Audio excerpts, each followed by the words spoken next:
ये देखिए, लड़ाई जो है,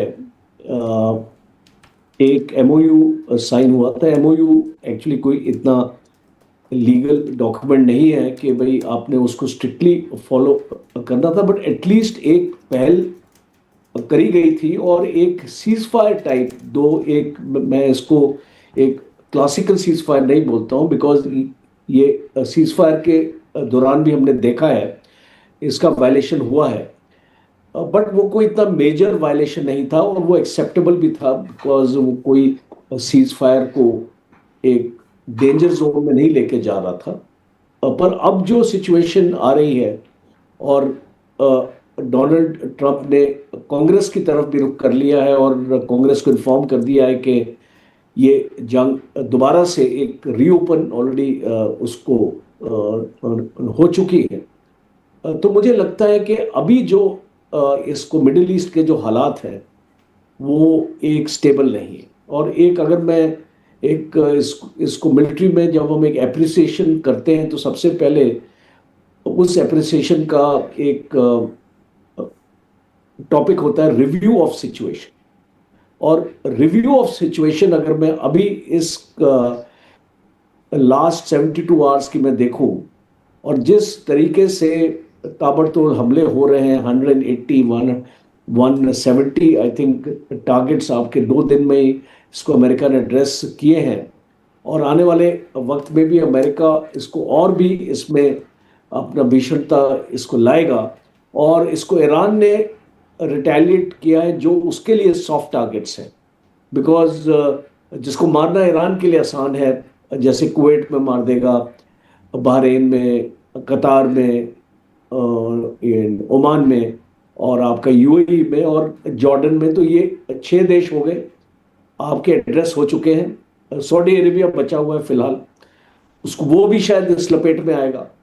तो जब मैं इसकी एक एक टैक्टिकल एप्रिसिएशन करता हूँ, स्ट्रेटजिक एप्रिसिएशन करना मुश्किल है अभी, बिकॉज इसको आगे हम इसको प्रेडिक्ट नहीं कर सकते। बट टैक्टिकली अगर हम इसको अप्रिशिएट करें, इसकी एप्रिसिएशन करें, तो मुझे लगता है कि अगले 15 या 20 दिन बहुत भारी एक्चुअली पड़ने वाले हैं दोनों साइड्स के लिए, गल्फ कंट्रीज के लिए भी और इसको ईरान के लिए भी।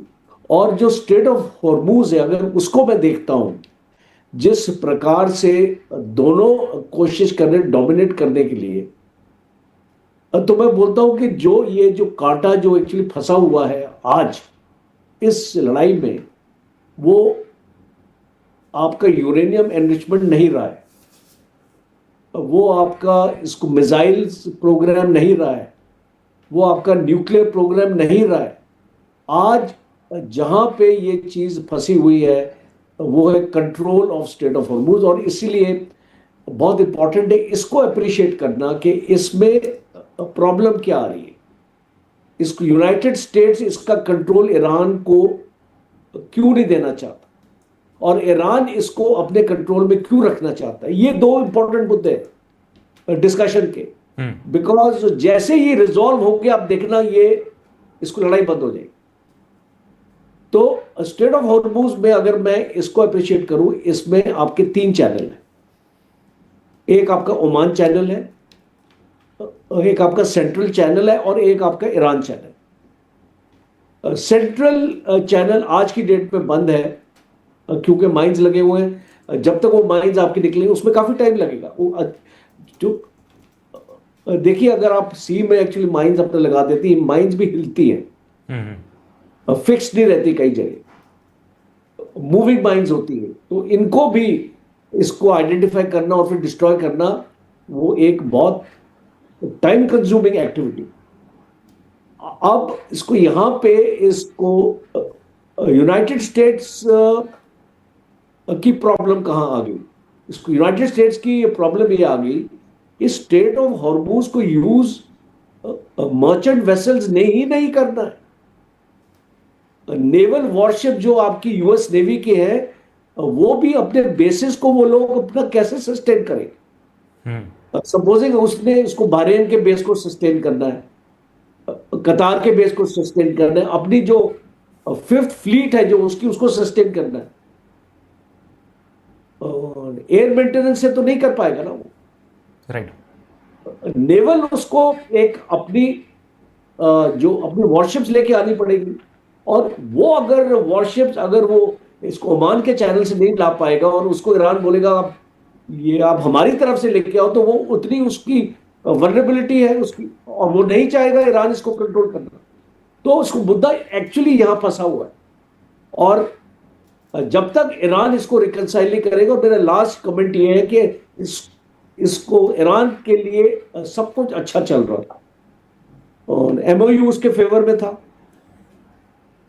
और जो फर्स्ट इंस्टॉलमेंट थी $6 बिलियन की जो फ्रीज हो चुकी थी अकाउंट्स में, वो उसको मिल चुकी थी कतार से। ऑयल के उसके सैंक्शंस ये उसके उठा लिए गए थे, और उसका जो ऑयल का एक्सपोर्ट इंपोर्ट उसका शुरू हो गया था। एक बहुत मेजर चीज है ये, बिकॉज 2019 के बाद इसको पहली बार इस टाइप की फ्रीडम इसको ईरान को यूनाइटेड स्टेट्स ने दे दी। जब सब कुछ ईरान के फेवर में चल रहा था, तो ईरान ने बहुत एक इमेच्योर डिसीजन लेके इन 3 शिप्स को अटैक किया, और फिर यूनाइटेड स्टेट्स को एक मौका चाहिए था अभी, बिकॉज नेटो जो एक टाइम पे यूएस के साथ नहीं था, आज उसके साथ आ गया। और इसको ट्रंप ने ये अपॉर्चुनिटी देखी, बिकॉज इसको इजराइल ट्रंप को क्रिटिसाइज कर रहा था। ये आपने एमओयू ऐसा कैसे साइन कर दिया जो ईरान के फेवर में जाता है। ट्रंप ने भी रियलाइज किया कि बहुत बड़ी गलती हो गई, और इस गलती से बाहर निकलने का ट्रंप भी कोई रास्ता ढूंढ रहा था, और उसको रास्ता ईरान ने दे दिया। बिल्कुल सर, बिल्कुल एक तरीके मैं इसको एक लॉजिकल इसको तरीके से इसको मैंने कोशिश करी है एनालाइज करने के लिए। शायद हमारे इसको व्यूअर्स के लिए थोड़ी आसानी हो जाएगी समझने। बिल्कुल एक तरीके से क्रोनोलॉजी ऑफ इवेंट्स भी बहुत ज्यादा मायने रखती है, क्योंकि अभी अंकारा में नेटो का समिट हुआ था, तो जो नेटो हमें कई गुटों में अलग अलग तरीके से दिख रही थी और यूएस से बिल्कुल एक दूरी बनाए हुए दिख रही थी। उसी के बाद जो एमओयू साइन हुआ था उसके खिलाफ इजराइल से भी काफी डिसेंटिंग वॉइसेस हमें सुनने को मिली थी। कई सारी वॉइसेस थी जो कह रही थी कि ये क्लियर विक्ट्री ऑफ ईरान है। ईरान के लिए जो सैंक्शन से रिडल इतना बड़ा देश है, इतने टाइम से सैंक्शन से जूझ रहा था, उसके लिए एक सिल्वर होप, एक कहीं ना कहीं एक सुनहरा एक दिन आने वाला था ऐसा लग रहा था। लेकिन ये पूरा कोर्स ऑफ एक्शन चेंज हो चुका है। लेकिन मैं अभी धीरज सर से आपसे पूछना चाहूंगा कि आज ही एक नई खबर आती है कि पिकेक्स माउंटेन पे ईरान ने अपना यूरेनियम हाइड करके रखा है। ये कितना कन्वीनियंट है कि जब ट्रंप ने नोटिफाइड किया कांग्रेस को कि वो मिलिट्री एक्शन रिज्यूम कर रहा है, हालांकि उसको वॉर नहीं कह रहे, ये मिलिट्री एक्शन रिज्यूम करने से पहले ही ये खबरें भी चलने लगती है। क्या ये एक जस्टिफाई करने के लिए कि हमने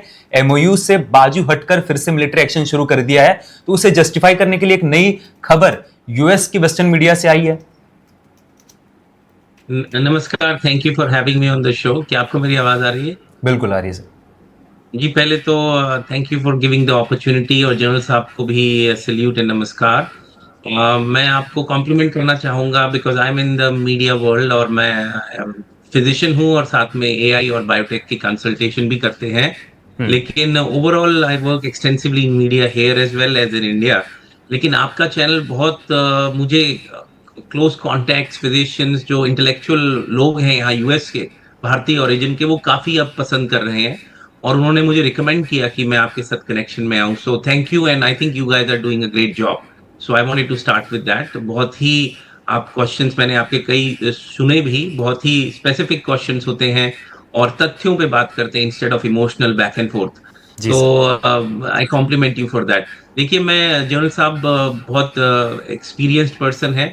मैं आपको एक डिफरेंट एंगल से कुछ चीजें समराइज करना चाहूंगा पिछले 24-48 घंटे जो बहुत ही इंपॉर्टेंट रहे हैं। पहली बात तो ये बहुत अनफॉर्चुनेट है जिस दिशा में ये वॉर जा रही है। Memorandum of understanding to begin with बहुत वीक था, क्योंकि इसराइल का उसमें कोई कॉन्फिडेंस में उसको लिया नहीं गया, और इसराइल ने लेबनान पे कभी भी सीज फायर इम्प्लीकेट नहीं किया, और वो एक प्राइमरी कटिंग एज मुद्दा था जिसके ऊपर ईरान हार्ड बाउंड था। दूसरा न्यूक्लियर आईआरजीसी का ओवरथ्रो करके वहां की डेमोक्रेटिक गवर्नमेंट लाना, वो इनिशियली वॉर के इनिशियल में एक इग्नाइटिंग पॉइंट था, अब तो वो सब लोग भूल गए हैं। बिल्कुल। और ईरान में मेरे बहुत मित्र आते हैं ईरान से, मैं कैलिफोर्निया बेस्ड हूँ इस टाइम सिलिकॉन वैली में, तो उनके फैमिलीज अभी भी वही हैं, और उनका ये मानना है कि डेफिनेटली दमन हुआ है। एंड ऑब्वियसली जो ईरान से लोग विदेश जाते हैं वो अपनी सरकारों और अपनी चरमपंथी नीतियों को बिल्कुल पसंद नहीं करते, तो एक बायस है जिसे हम साइंस में बायस बोलते हैं। अगर you have to take it with a pinch of salt, लेकिन उनका भी ये कहना है जो ग्राउंड पे रिवोल्ट सरकारों के खिलाफ, आईआरजीसी के खिलाफ हो रहा था, जब से आयतुल्ला को असैसिनेट किया है तब से तकरीबन तकरीबन 80 to 70% उसके अंदर ड्रॉप आ गया, इसमें कोई दो राय नहीं है। और फिर भी प्रोटेस्ट हुए हैं और उनको जेलों में डाला गया है। वो जो 40,000 के आंकड़े देते हैं आपको, उसमें भी सत्य है, depending who you listen to. तो आईआरजीसी ने अपनी लोगों को बहुत दबा के रखा है, आयरन कर्टन है, वो एक अलग मुद्दा है। लेकिन मैं आपका ध्यान उस तरफ ले जाना चाहूंगा जो अभी कल लास्ट 48 आवर्स में जो बड़ी बड़ी डेवलपमेंट्स हुई हैं, जिसके अंदर एक तो एक एयरक्राफ्ट जो कि एक रीजनल कमांड सेंटर टाइप सा प्ले करता है, जो रशिया से उड़कर आया था, और एक तरीके का सपोर्ट दिखा रहा है वो क्लियरली टुवर्ड्स ईरान, जिसका नाम है टुप्लोव 2U 214PU। और ये basically advanced harden encrypted communication system, satellite link, anti jamming technology. मैं खुद एआई के वर्ल्ड में काम करता हूँ, मेरे कई फ्रेंड्स हैं जो हाईटेक डिफेंस एनालिस्ट हैं, और पैलेंटियर एक कंपनी का नाम है, आप रिसर्च कर सकते हैं। उसका रोल ग्लोबल वर्ल्ड में इस टाइम बहुत तेजी से बढ़ रहा है और वो भी इसमें अब काफी इन्वॉल्व हुई है। और कल ही यूएस ने अपना one of the cutting edge Corsair autonomous unmanned surface vessel sea drone से आईआरजीसी की सबमरीन्स और मेंटेनेंस एरिया पे अटैक किए हैं। और जो अभी अभी आप बात कर रहे थे 60 डेज का अनऑथराइज्ड एग्जीक्यूटिव मिलिट्री एक्शन, उसके खिलाफ यहाँ की सेनेट में बड़ी आवाजें उठ रही हैं। उसके 3 बड़े इश्यूज हैं। पहला इशू ये है कि जो ट्रंप की सपोर्ट मागा वोटर कोर बैंक है और जो सेनेटर हैं रिपब्लिकन, उनके अंदर भी अब डिसेंट दिख रहा है, और ये बहुत क्लियर है। अगर आप उनके ट्वीट्स देखें, मैं कुछ हद तक रिपब्लिकन पार्टी से कनेक्टेड हूँ और था, तो मैं आपको उस एंगल से बताना चाह रहा हूँ, तो वो डेफिनेटली रॉड हुआ है। दूसरी बात है, हमारे सेनेटर जो लिंडसे ग्रैहम जो अभी मर गए, जो यूक्रेन से आए थे, और बहुत ही दुर्भाग्यपूर्ण है कि उनकी मृत्यु के ऊपर भी ईरान की जो प्रोपेगेंडा मशीन है उसने ये दिखाने की कोशिश की कि उन्होंने उनको मरवाया है। मैं फिजिशियन हूँ, वो जिस बीमारी से मरे उसे आयोटिक डाइसेक्शन कहते हैं। 3 से 30 मिलियन लोगों को है अमेरिका के, अगर आप नॉर्थर्न अमेरिका में देखेंगे 1% प्रेवलेंस पाया जाता है। जिसको कोरोनरी आर्टरी डिजीज है, स्मोकर है, हाइपरटेंशन है, उसको वो होता है, और 70 की उम्र के बाद, और मेल में ज्यादा दिखता है। तो उनका तो पोस्टमार्टम में क्लियर आ गया, लेकिन उसके बाद भी वो उसे क्लेम कर रहे हैं विक्ट्री। तो ये बहुत ही घृणित मानसिकता है एक तरीके से। धीरज जी मेरा एक सवाल बीच में, मैं सॉरी आपको टोक रहा हूं, लेकिन वही सवाल है कि जो आपने मुद्दे गिनाए उससे तो यही समझ में आता है कि एक जो फेवरेबल माहौल ईरान में वहां की जो इस्लामिक रिजिम है उसके खिलाफ बना था, जो हमने प्रोटेस्ट देखे थे, हमने स्टूडेंट प्रोटेस्ट को बाद में पूरे ईरान में हमने होते हुए देखा। उस वक्त में आपने जैसे कहा कि कई सारे लोगों को मारा भी गया, कई सारे लोगों को जेल में डाला भी गया, लेकिन इस वॉर ने उस पूरी मूवमेंट को कहीं ना कहीं क्रश कर दिया। लिंडसे ग्राहम जी का आपने अभी उनकी बहन ने वो टेम्पररी तरीके से टेक ओवर किया है सेनेटर की सीट, तो उन्होंने भी पहले से कई सारे डेकेड्स से उन्होंने ये एक तरीके से वो एडवोकेसी कर रहे थे कि ईरान को क्रश करना चाहिए, वहां की रिजीम को क्रश करना चाहिए। लेकिन आखिर के दिनों में कहीं ना कहीं वो भी यही समझ रहे होंगे, हालांकि वो हार्डर मिलिट्री एक्शन के लिए प्रपोज कर रहे थे। जब भी एमओयू साइन हुआ था तब भी वो यही कह रहे थे कि we should see the end of it, इस सारी चीज का एंड देखना चाहिए। लेकिन ट्रंप का प्लान काफी ज्यादा अनस्टेबल नहीं लग रहा है कि कई बार वो इजराइल को सुनाते हैं, ईरान के लीडर्स को ग्रेट बोलते हैं, लेकिन दूसरी ही 24 घंटे में वो फिर से एंटी ईरान रेटोरिक फिर से स्टार्ट हो जाता है। आप मुझे 1 मिनट दीजिए, मैं समराइज करता हूं। देखिए, अगर आप रिपब्लिकन कोर वोटर बैंक में जाएंगे, मीटिंग्स में मैं जा चुका हूं, जाएंगे तो वो क्लियर कट है जो आपने बिल्कुल पॉइंट आउट किया कि 50 साल से एक तरीके का नासूर है Iran. That's how people think, to be very honest. और हमें ईरान के अंदर ईरानियन लोग और ईरान की रिजीम, ये 2 सेपरेट चीजें रख लीजिए। Iran as a country separate रखिए, Iranian regime as a separate रखिए। ईरानियन रिजीम जब आप बात करेंगे यहाँ पे, तो लोग आपको ये नहीं बोलेंगे ईरान की आर्मी एयरफोर्स ने वो बात करेंगे कट्टरपंथी IRGC, इस्लामिक गार्ड, जिनकी मानसिकता है कि टेरर ऑर्गेनाइजेशन हिजबुल्ला, हूती को उठा लीजिए, हमास का सपोर्ट कीजिए। जो फिलिस्तीन में हुआ उसके खिलाफ अमेरिका में बहुत प्रोटेस्ट हुए। मैं भी सपोर्ट में हूं कि फिलिस्तीन के लोगों को जस्टिस मिलना चाहिए। बहुत अट्रॉसिटीज हुई, लेबनान में भी बहुत निर्दोष लोग मर रहे हैं, इसमें कोई दो राय नहीं है। और अमेरिका की हिस्ट्री के अंदर एक काला पेज का इतिहास है। और ये कैलिफोर्निया जहां मैं बैठा हूं, हम सब शर्मिंदा हैं इस बात को लेके। This is there is no way around it. ये इंसानियत के ऊपर बहुत बड़ा काला धब्बा हुआ है दो जगहों में। और हमसे हमारी फ्यूचर जनरेशन पूछेगी कि आपने क्या किया जब बेगुनाह लोग फिलिस्तीन में मारे जा रहे थे और लेबनान में जो, उसमें कोई दो राय नहीं है। लेकिन ये जस्टिफाई नहीं करता कि जो टेरर ग्रुप्स ईरान की IRGC सपोर्ट करती है, अपने लोगों को मारती है, जैसे आपने सही बात बोला।